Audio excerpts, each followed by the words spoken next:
और बड़ी खबर का रुख करेंगे। निकाय चुनाव में आरक्षण की अंतिम सूची जारी। आपत्तियों के निस्तारण के बाद जारी हुई सूची। श्रीनगर, हल्द्वानी, अल्मोड़ा की सीटों में हुआ बदलाव। श्रीनगर अल्मोड़ा सीट को किया गया महिला आरक्षित, हल्द्वानी सीट को किया गया अनारक्षित। प्रदेश में जल्द लग सकती है आचार संहिता।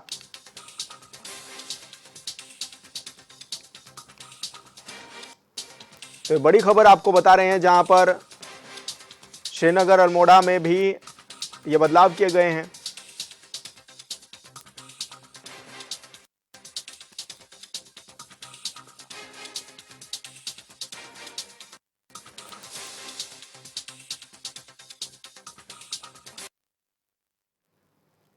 तो आपको बता दें कि आपत्तियों का निस्तारण होने के बाद लिस्ट जारी हो गई है। श्रीनगर, हल्द्वानी, अल्मोड़ा की सीटों में बदलाव भी किया गया है। हल्द्वानी सीट को किया गया है अनारक्षित और निकाय चुनाव में आरक्षण की अंतिम सूची भी जारी हो गई है। आपत्तियों के निस्तारण के बाद जारी हुई है लिस्ट और श्रीनगर, हल्द्वानी, अल्मोड़ा की सीटों में इस दौरान बदलाव भी किया गया है।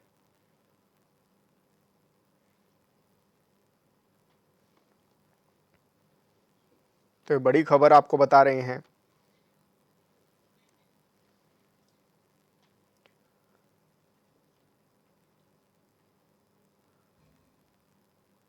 और संवाददाता अरुण सैनी हमारे साथ लाइव जुड़ गए हैं। अरुण, क्या कुछ जानकारी मिल रही है, किस तरह के बदलाव भी देखने को मिले हैं?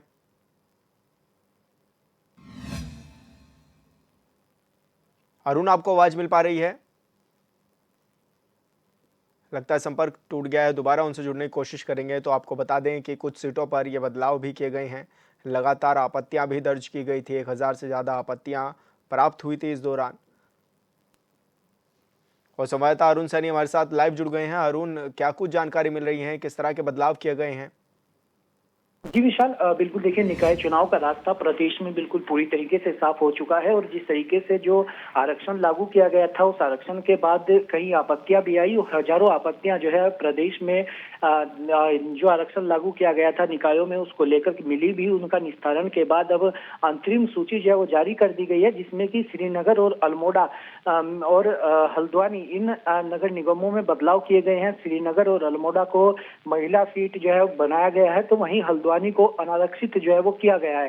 तो इस तरीके से नगर निगमों में बदलाव हुए हैं और 3 नगर निगमों में जो है बदलाव वो किए गए हैं। इसी के साथ साथ ही अब प्रदेश में जो है आचार संहिता भी वो लग चुकी है और शाम 5 बजे से प्रदेश में आचार संहिता लग जाएगी। जो अधिसूचना निकाय चुनाव की वो जारी हो चुकी है। 23 जनवरी को निकाय चुनाव के लिए मतदान होगा और 25 जनवरी को मतगणना जो है वो होगी।